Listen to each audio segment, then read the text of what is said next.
В этом выпуске программы «Чудо техники». Помогаем не храпеть. Если бы давали Оскар за храп, муж стал бы первым лауреатом. Эксперимент на наших зрителях и сотрудниках. Мультирезки. Не желаете ли сделать оливье треугольничками? На нарезку салата нам потребовалось 2 минуты 30 секунд. Мы протестировали разные типы мультирезок и выяснили, полезна ли эта покупка. Гомеопатия, ГМО, органическая еда. Что об этом на самом деле знают ученые? В 100 миллионах таблет находится одна молекула действующего вещества. Это абсолютный абсурд. 5 идей и теорий, признанных лженаучными. Защитные пленки и чехлы. Спасают ли экран телефона? Прокол-то, конечно, О, да. Мы их били, трясли и даже стреляли. Помогла ли защита? А также анализы крови своими руками, суперкомпактный бустер для детей в машине, лечебное действие бобовых и кое-что еще. В горячей пятерке удивительных открытий и изобретений со всего мира. В эфире «Чудо техники», программа, в которой я, Сергей Малоземов, и моя команда все тестируем на себе.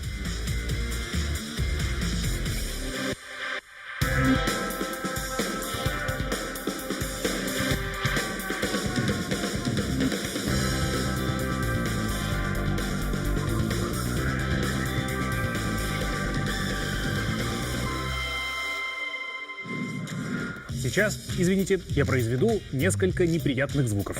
Воздух, который выходит из шарика. Игрушки для собак. Утка. Курица. Ужасно. Во всех этих случаях шум образуется примерно по одному и тому же принципу. Воздух очень быстро проходит через узкое место, завихряется, плюс стенки вибрируют. Результат вы слышали. Почему я об этом рассказываю? Потому что точно так же возникает храп. Мы разобрались, откуда он берется и что с ним делать.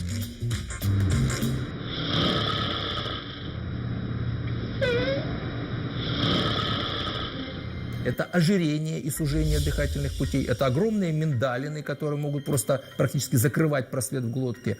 Алкоголь, курение тоже ситуацию добавляют, потому что это расслабляются мускулатуры под воздействием алкоголя, а курение дает дополнительный отек тканей и, соответственно, теряется тонус. Самый известный в России специалист по храпу доктор Роман Бузунов объясняет. Может быть масса причин, по которым стенки дыхательных путей начинают неприятно вибрировать. С каждым конкретным случаем должен по-хорошему разбираться специалист. Но добиться облегчения симптомов можно попробовать при помощи устройств, которые есть в свободной продаже. Мы решили проверить несколько средств от храпа, которые широко рекламируют в интернете. Испытатели – добровольцы разного возраста и комплекции. Дмитрий – поклонник нашей программы, 32 года, вес 84 килограмма. Ему мы выдали пластырь от храпа. Работает он так. Когда носовое дыхание затруднено, заложен нос, вдыхаемый воздух завихряется и заставляет биться друг от друга дыхательные пути и небный язычок. Пластырь приподнимает крылья носа, воздух проходит свободнее, храп исчезает. По крайней мере, должен. Павел, тоже наш постоянный зритель, 29 лет, вес 78. Ему специальная капа. Она фиксирует язык, чтобы он не западал вглубь носоглотки. В таком положении язык не бьется ни о небный язычок, ни о дыхательные пути. Саша, корреспондент «Чудо техники», 28 лет, вес 110 кило.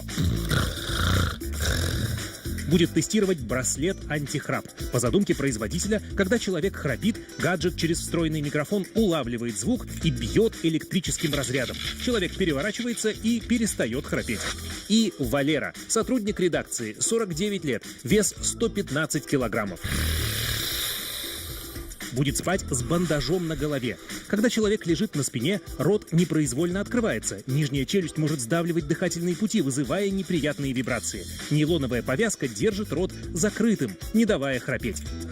Оценить эффективность попробуют самые близкие невольные слушатели – жены.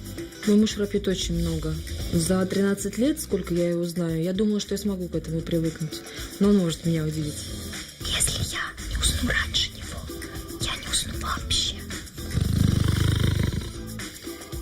Если бы давали Оскар за храп, муж стал бы первым лауреатом. Но церемонию он бы проспал. За холостяком Валерой будет следить цифровая видеокамера с режимом ночной съемки. У нее есть микрофон и датчик звука. Как только наш герой захрапит, камера включится и все зафиксирует. Что же лучше, расскажем совсем скоро. Конечно, храп – это не только неприятно, но и опасно. В тяжелых случаях дыхательные пути сжимаются так, что не пропускают воздух. Дыхание останавливается на 10, 20, 30 секунд до 2 минут. У человека может отмечаться вот те же там 500-600 остановок дыхания за ночь. Человек из 8 часов может 4-5 часов вообще суммарно не дышать. И это вызывает огромные проблемы. Это называется синдром обструктивного апноэ сна. Из-за недостатка кислорода страдают почти все системы организма. А потом еще недоспавший человек плохо себя чувствует днем. Ладно, просто на собрании совещаний. А если он за рулем автомобиля? А если это водитель, который перевозит в автобус с детьми?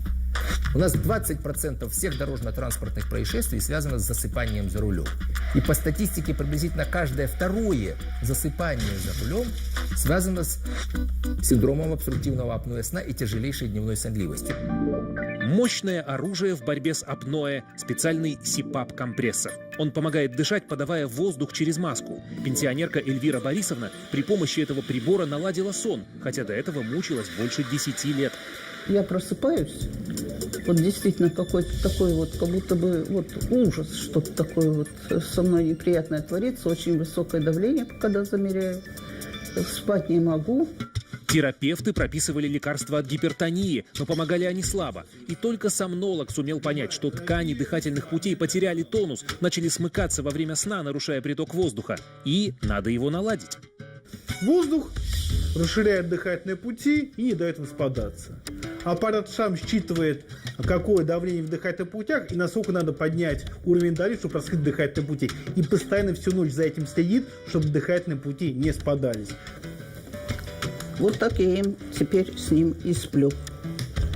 Ну как, лучше с ним спать или без него? Да, намного лучше. Я ночью не просыпаюсь теперь. Ну а как там наши храпуны-испытатели? Жены пока недовольны. 4-й день эксперимента. Браслет иногда помогает, а иногда нет. Бессонные ночи продолжаются, мама дорогая. 3 часа утра. Нанотехнологии в работе.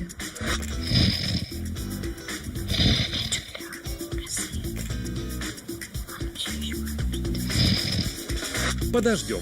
А пока еще об одной не очень широко известной причине храпа. Многие родители умиляются, слыша звуки, производимые их детьми во сне. Чаще всего этот храп вызван насморком и быстро проходит.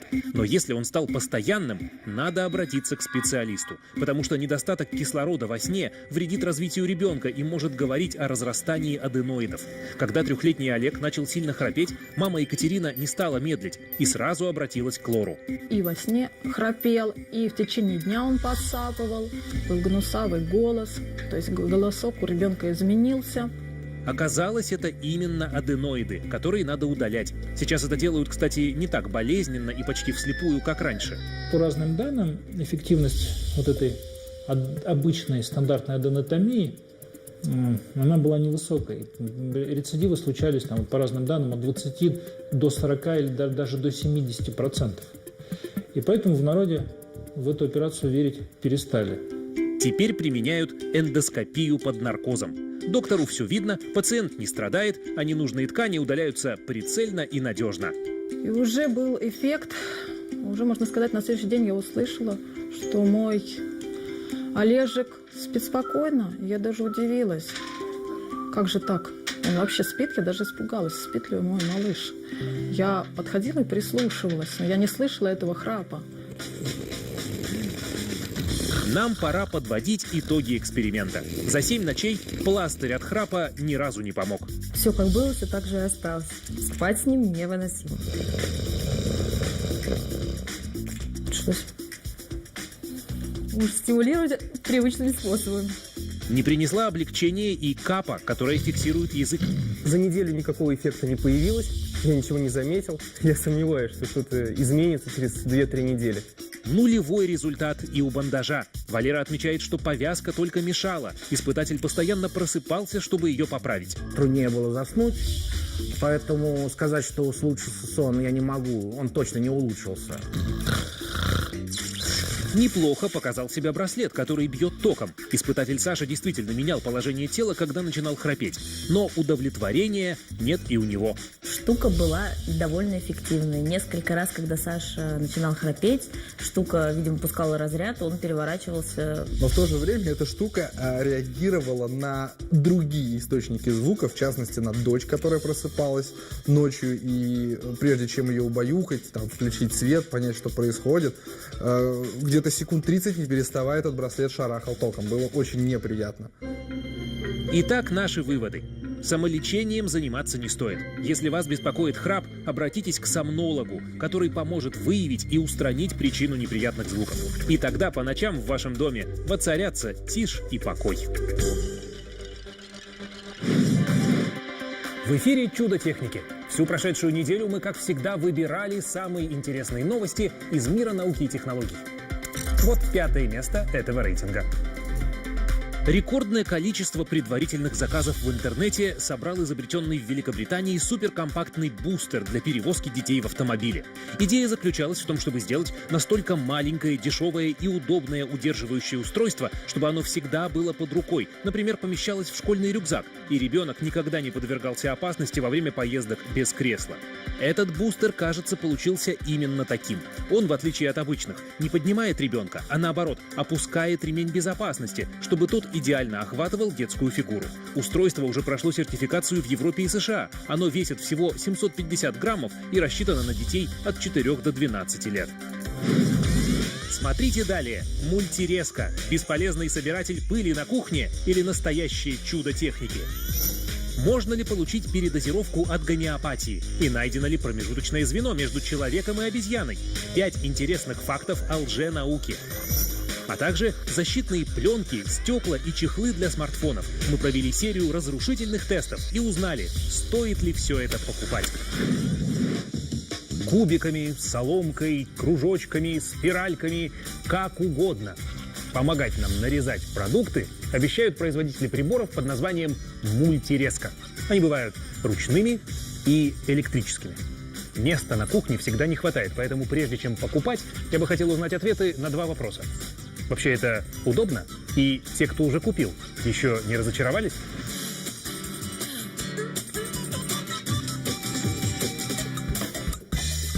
Москвичка Наталья и ее сын Саша в восторге от своей мультирезки. Купили ее 2 года назад. Первый раз, когда мы встретили гостей, подали им оливье, нарезанное треугольничками, и сказали, что мы нарезали его сами. У гостей была пауза, и они были в большом шоке. На самом деле все очень просто. В мультирезку устанавливается насадка, кубики или треугольнички, это зависит от вашего желания, а сверху нож. Он предварительно разрезает овощи на ломтики толщиной около сантиметра. И тут в дело вступает насадка. На нарезку салата нам потребовалось 2 минуты 30 секунд. А вот в семье у Евгении мультирезки не прижились. Ни ручная, ни электрическая. Хозяйка говорит, что на подготовку овощей, самого прибора и потом его мытье уходит слишком много времени. Вот, мультирезка. Я ей пользуюсь 1 раз в год, когда солю капусту. Потому что столько, ну вот без насадки, видно, что оно не прям такие пыльные. Надо было, конечно, наверное, помыть. Вот, когда солю капусту, столько морковки, конечно, я не натру на терке. Вот она у меня стоит остальное все время, целый год в шкафу. Проверим сами, насколько это удобно. 3 популярные модели мультирезок тестируют наши испытатели – Рамиль, Саша и Ким. Рамилю досталась самая дешевая ручная мультирезка за 600 рублей. Киму самая дорогая электрическая за 9000. А Саше средней ценовой категории за 3300 рублей, тоже электрическая. Ребятам предстоит натереть морковь, как для корейского салата, нарезать картофель кубиками, как для оливье, и огурцы слайсами для овощной тарелки. У каждого по 1 минуте на овощ. Посмотрим, кто натрет и нарежет больше других. Все, готово. Я нажимаю. 1, 2, поехали.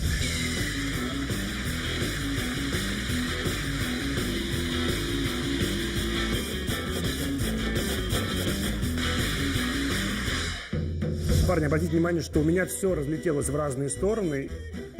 Я как в качалку сходил. Мне нужно давить прям со всех сторон. И еще держать, чтобы она не качалась. Мы все взвесили. И получилось. 152 грамма моркови за 1 минуту на мультирезке Саши, 177 граммов у Рамиля на ручной терке и 180 граммов на самой дорогой модели у Кима. Но самое главное у всех этих трех устройств, в принципе, один общий большой плюс, их очень легко мыть. Нет. Ну, в смысле, да, но нет. Да? А у тебя что такое? У меня очень легко. Вот у меня вот тут все, когда забилось, я просто под струей воды тут все вычистил. Смотри, эта штука снимается, все легко моется, но... Смотри сюда. Видишь? Там уже морковь. И это первая чистка.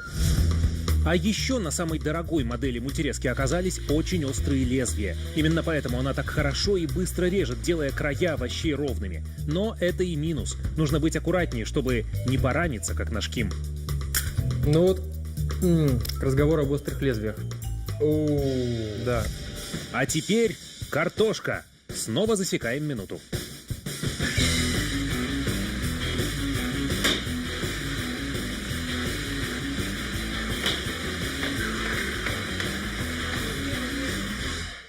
Я хочу сказать, что у меня очень просто. Мне даже доставило удовольствие вот это занятие. По-моему, прикольно. Это поразительно, но ручная мультирезка выигрывает у дорогой электрической. 465 граммов против 403. У модели средней цены в комплекте просто нет насадки для нарезки кубиками. Остались огурцы.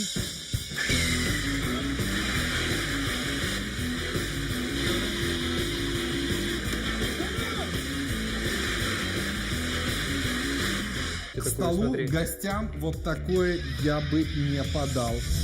Что же на весах? У Рамиля на ручной мультирезке вышло 342 грамма огурцов для овощной тарелки. У Кима с дорогой электрической моделью 441 грамм, а у Саши с его средней ценой мультирезкой аж 608. Но ставить такое на стол все-таки не очень хочется. Огурцы просто... Да. О, слушайте, как приятно-то. В 2 испытаниях из 3 хуже всего проявила себя мультирезка за 3300 рублей. А в 3-м хоть и нарезала больше других, но использовать для праздничного стола такие огурцы нельзя. Да и оливье на такой мультирезке не приготовишь, нет кубиков. Ручная и дорогая электрическая модель проявили себя хорошо. Есть все необходимые лезвия, и нарезка получается ровная. Ну а если сравнить с техникой профессионала, нашего постоянного гостя, шеф-повара Кирилла Еселева. Кирилл, мы привезли к тебе самую быструю мультирезку. И сегодня мы хотим узнать, сможешь ли ты, как шеф-повар, умеющий быстро орудовать ножом, ее опередить. Твоя версия. Я думаю, что смогу, но мне интересно именно протестировать.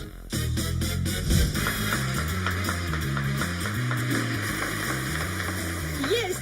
Я первая!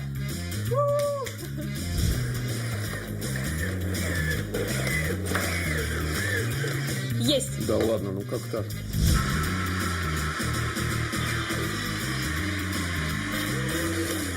Кто молодец?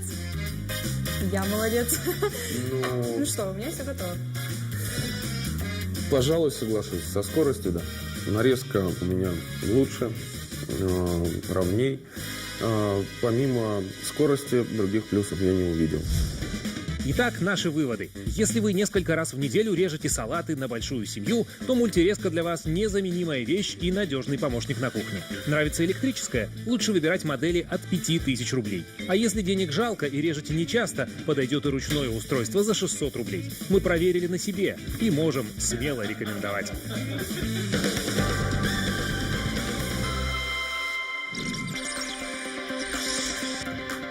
И снова хит-парад открытий и изобретений. Вот что мы поставили на 4-е место на этой неделе. Новостью из мира технологий вполне можно считать выход на экраны российского фильма «Хардкор». Потерпи, может быть немного больно.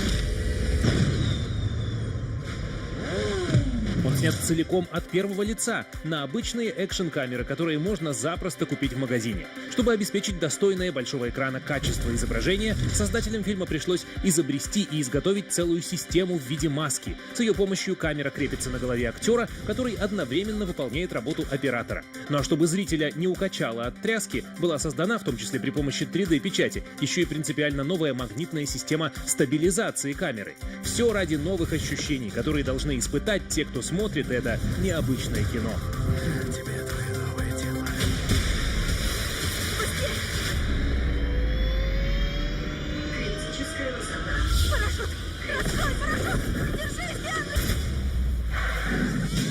В эфире «Чудо техники». Смотрите во второй части программы. Неожиданная правда, что ученые на самом деле знают о гомеопатии, ГМО и органической еде. Разоблачаем 5 лженаучных мифов. Трясем, роняем, бьем, стреляем. Алексей, гляньте, идеальное попадание. Супер жесткий тест для защитных пленок, стекол и чехлов на смартфоны. А также лечебное действие бобовых, электромобиль против самолета и ежедневный анализ крови своими руками. Самые впечатляющие открытия и изобретения со всего мира.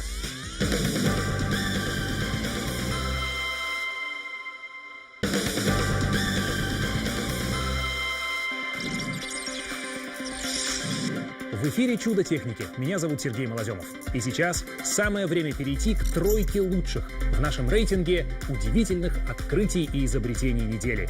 3 место. Диетологи из США доказали, что регулярное употребление в пищу бобовых помогает сбросить вес. Ученые проанализировали данные 21 клинического исследования, посвященного этой теме.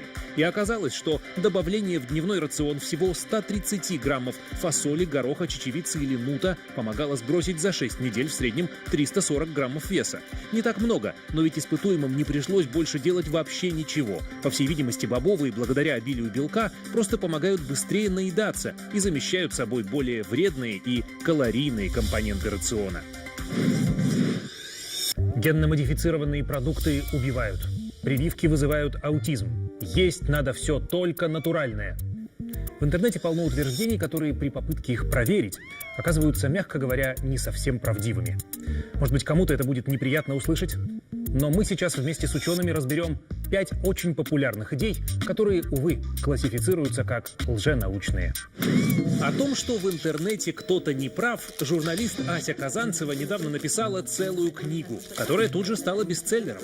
Многим людям оказалось очень интересно и неожиданно узнать, сколько мифов проникло в нашу жизнь. А все потому, что настоящие научные знания иногда слишком сложны для восприятия, и возникает соблазн найти простые объяснения, которые зачастую оказываются неправильными.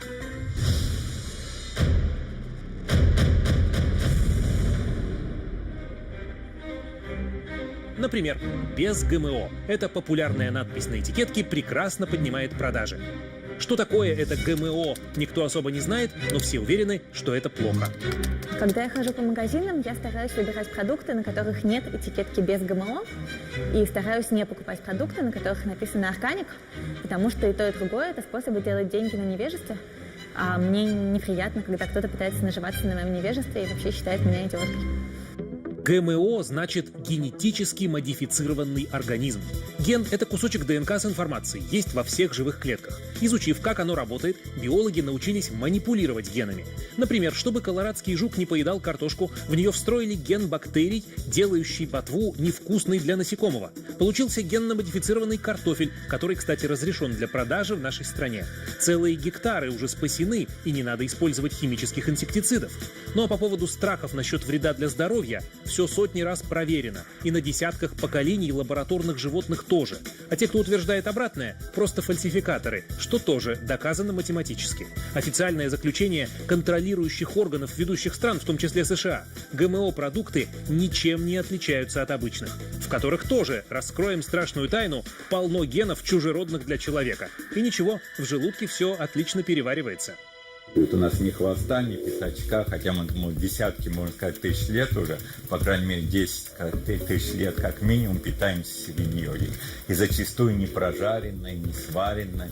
Как вы знаете, первобытные люди вообще сырую ели, но ни шерсти, ни мамонтовских бивней не вырастали. Генная инженерия активно используется и в медицине. Почти весь инсулин для диабетиков сейчас произведен ГМО-бактериями. А в ноябре прошлого года безнадежно больную раком девочку из Лондона удалось полностью вылечить с помощью технологии редактирования генома, похожей на ту, с помощью которой создают ГМО.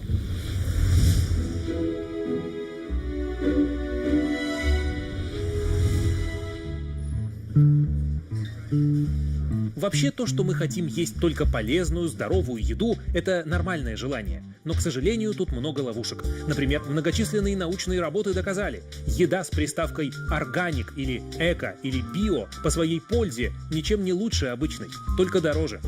Считается, скажем, то, что экологически чистые продукты полезнее для здоровья. Это надо еще доказывать. Ну а то, что многие органические фермеры пропагандируют употребление сырого молока, во много раз увеличило число кишечных инфекций. Обычная еда зачастую и дешевле, и безопаснее. Доказано наукой.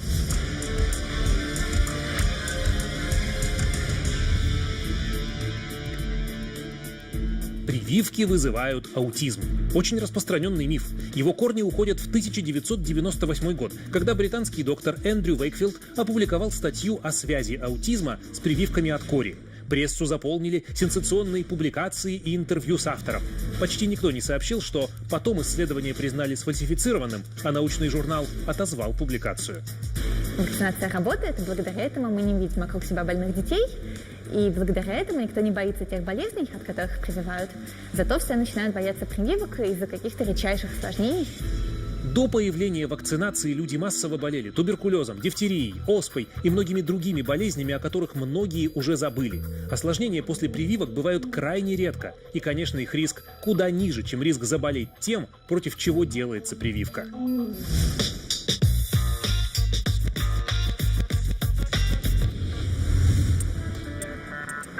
Не так давно в Британии несколько активистов движения, пропагандирующего научные ценности, устроили необычную акцию у одной из аптек.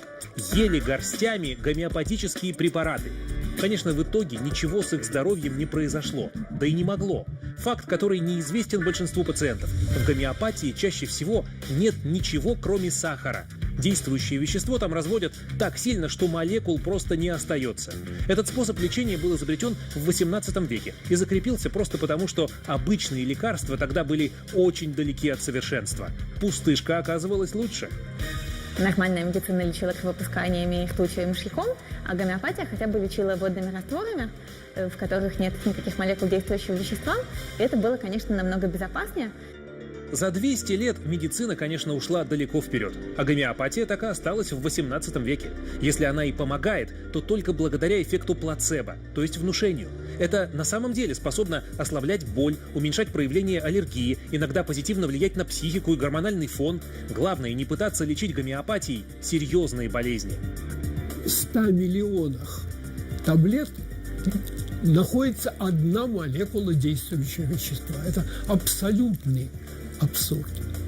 Поэтому гомеопатия, она действует исключительно как то, что называют медики плацебо. Это пустышка. Научные работы, авторы которых пытаются зафиксировать статистически достоверный эффект гомеопатии на больших массах людей, всегда терпят фиаско. Результаты не отличаются от плацебо. Производители препаратов, которые называются гомеопатическими, конечно, об этом знают. И иногда тайно подмешивают обычные лекарства, вплоть до антибиотиков, чтобы действие все-таки было.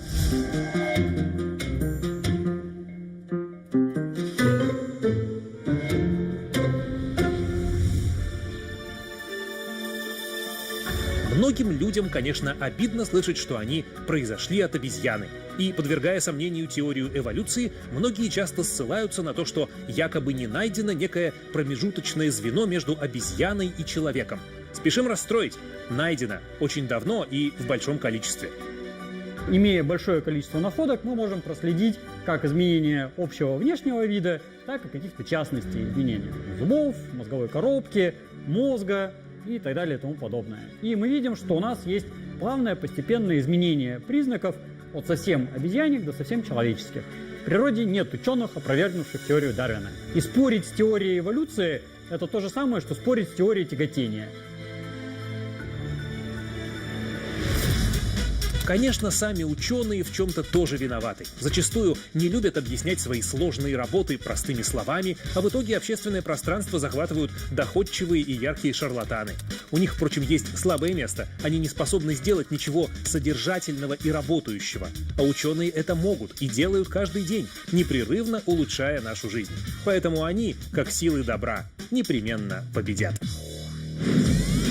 Не пропустите далее. Продавцы телефонов предлагают нам наклеить пленочку или купить чехол.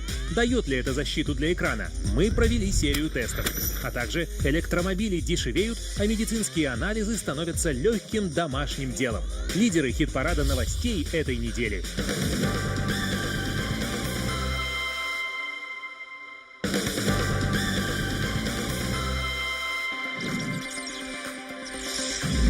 Вы смотрите «Чудо техники». Я Сергей Малоземов. Пришло время узнать, кто на втором месте в нашем еженедельном рейтинге интересных открытий и изобретений со всей планеты.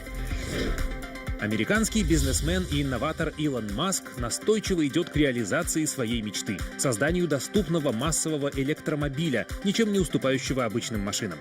На днях компания Маска объявила о скором начале продаж своей новой модели, которая стоит $35 тысяч.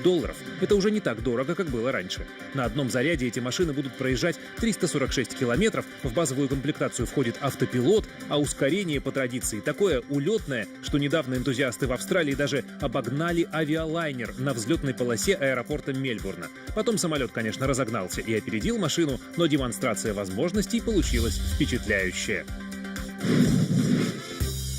Многие по-прежнему относятся к мобильным телефонам, так как во времена дефицита относились к пультам от телевизора. Стараются прикрыть, завернуть, чтобы не поцарапался, не запачкался. Продавцы телефонов, надо сказать, эту боязнь активно поддерживают, настойчиво предлагая защитные пленки и чехлы для телефонов. Мы решили разобраться. А это вообще хоть от чего-то спасает? Экраны у смартфонов люди разбивают так часто, что в крупных городах появились целые службы, которые оперативно выезжают и меняют все на месте. В Москве такая услуга есть даже у одного из сервисов такси. Нажимаешь кнопку в приложении, и уже через полчаса приезжает машина с мастером. Еще 20 минут, и телефон как новенький. Пожалуйста, ваш телефон. Как видите, спасибо. Нельзя, конечно, сказать, что это дешево. У новейших моделей смартфонов замена стекла может стоить больше 20 тысяч рублей. Так что хотелось бы все же защитить. Современные разработки в этой области весьма впечатляют. На недавней техновыставке CeBIT в немецком Ганновере производители показывали невероятное.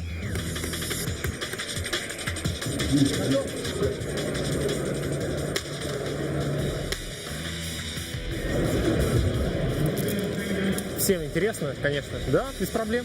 Без проблем, да, все работает. На телефоны в новейших чехлах сбрасывают даже сейфы.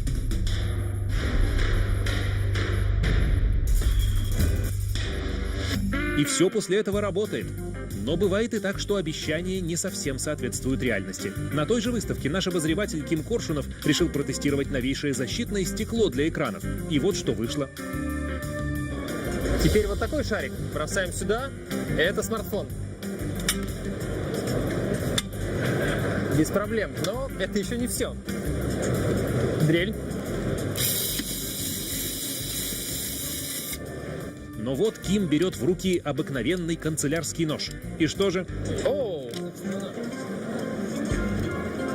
Ой, он поцарапался. Такого, по идее, не должно было случиться. 1 минуту. Шок. Новость шок. Чудо-техника только что поцарапала нецарапаемое стекло. Уходим. Пахнет скандалом. После такого мы решили устроить большой эксперимент. Какие испытания могут реально выдержать современные модели защитных пленок, стекол и чехлов? В нашем распоряжении 4 одинаковых бюджетных смартфона стоимостью 3900 рублей каждый.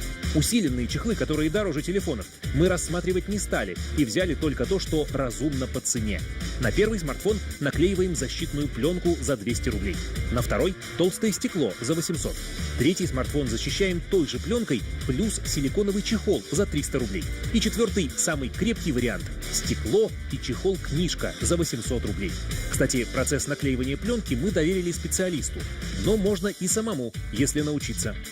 Посмотрите 2-3 видеоролика в интернете, и вам станет понятно, как это сделать. Если не с первого раза, так со второго это получается. Наше первое испытание – царапины от ключей, которые небрежно положили в сумку рядом со смартфоном. Раз, два, три. Тест начинается. Нам поможет профессиональный дрессировщик Татьяна Рубцова и ее верный друг по кличке Терри. Через 10 минут смотрим результаты. Не выдержало только защитное стекло. Видите, вот трещина пошла. Остальные телефоны без повреждений. Усложняем испытание. Нам помогает профессиональный жонглер и рекордсмен из книги Гиннесса Рудольф Левицкий. Он попробует научить Кима жонглировать смартфонами. И желательно остановиться тоже. Вовремя остановиться. Звучит все очень просто. Так. Вот у меня 2. С первого раза, да еще и с предметами сложной формы, конечно, получается плохо.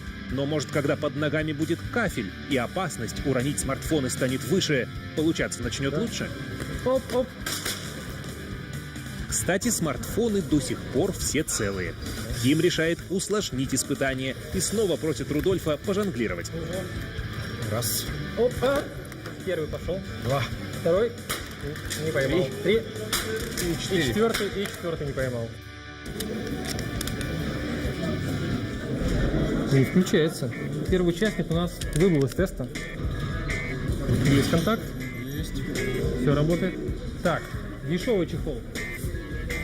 О, мне кажется, идеальный вариант. Он как из магазина только что. Ну и дорогой чехол. Тоже без проблем. Итак, -1 смартфон. Здесь важно отметить, что треснуло только стекло. И если бы сам смартфон не сломался от удара, под треснувшим стеклом был бы нормально работающий целый экран. 3 других средства защиты пока устояли и подвергнутся новым, еще более трудным испытаниям. Вместе с Сашей Цыганковым Ким едет играть в городки под руководством Алексея Елисеева, мастера спорта по городошному спорту. Когда-нибудь беду держали в руках? Нет. Сначала испытаем самую защищенную версию в дорогом чехле и со специальным стеклом.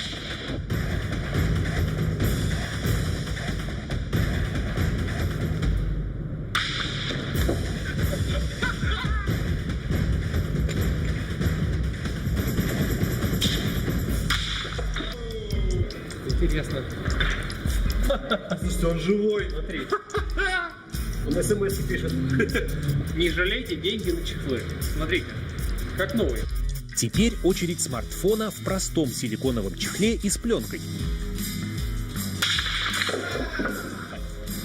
Да. Полды, конечно, о, да. Экран не работает. Он согнулся. Испытания доказали. Чехол и защита экрана помогают. Конечно, современные смартфоны и так уже довольно крепкие и защищенные от царапин, особенно дорогие модели. Но если хотите перестраховаться и вас не смущает то, что аппарат станет толще, то смело применяйте дополнительную защиту. Она работает. Напомню, победитель нашего теста, чехол в виде книжки в сочетании с дополнительным стеклом на экран, выдержал все испытания. Попробуем довести до предела. Выстрел из ружья дробью сымитирует экстрасильный удар по телефону. Поможет Алексей Логинов, мастер спорта по стендовой стрельбе.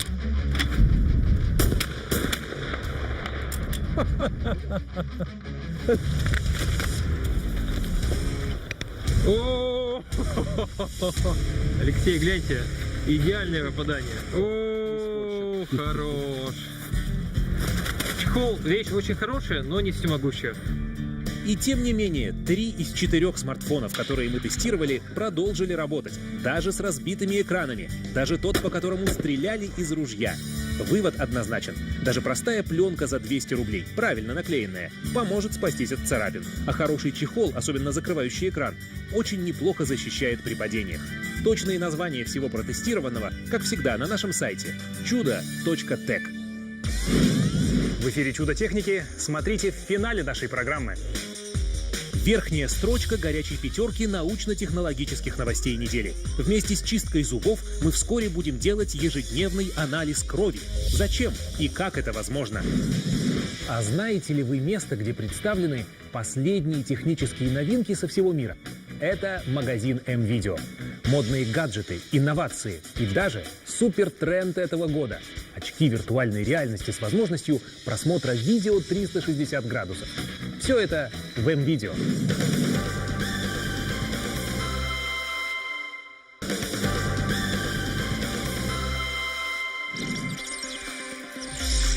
Это чудо техники, и пришло время рассказать о том, какое из мировых открытий и изобретений показалось нам самым интересным за минувшие 7 дней. Первое место. Сделать человечество гораздо здоровее, возможно, поможет устройство, созданное в Кремниевой долине в Калифорнии. Это персональный спектрографический анализатор крови, который позволяет быстро и безболезненно при помощи особого картриджа взять каплю крови, вставить в базовый блок и через 5 минут получить на смартфон понятный и дополненный советами анализ, включающий разные виды холестерина, глюкозу, индикаторы воспаления и так далее. Создатель системы Боб Мессершмитт говорит, что если делать такой анализ каждое утро наряду с чисткой зубов, можно вовремя получить сигнал о проблемах в организме и устранить их на ранней стадии, пока еще не поздно. В следующую субботу смотрите в программе «Еда живая и мертвая». Кофе. Вредно ли его пить? Наука получила об этом неожиданные данные. Корейские закуски в России. Почему об этой морковке не знают сами корейцы? Продукт недели – кумкват. Изучая необычные цитрусовые в Испании и Италии, мы даже узнали, что такое бергамот. А также 5 продуктов, которые только кажутся вредными. Соя, пальмовое масло и другие. Стоит ли их бояться? Еда живая и мертвая. По субботам в 11 утра на НТВ. А в следующее воскресенье в программе «Чудо техники» дачный спецвыпуск. Выезжаем на природу и выясняем, как устроить на своем участке хорошую связь, качественный туалет, какая техника помогает удобнее готовить еду и 5 лучших дачных гаджетов. Сезон наступает, и к нему стоит подготовиться. Это было «Чудо техники» – программа о том, как научные знания и современные технологии способны улучшить нашу жизнь. Все выпуски можно просматривать когда угодно на сайте ntv.ru. Там же в разделе «Наука и техника» подробные характеристики и точные названия всех протестированных товаров. А если вы подпишетесь на наши ежедневные обновления в популярных социальных сетях, вам не придется ждать воскресенья, чтобы узнавать самые интересные новости. Меня зовут Сергей Малоземов. До встречи в эфире, как обычно, через неделю в воскресенье в 11 утра на НТВ.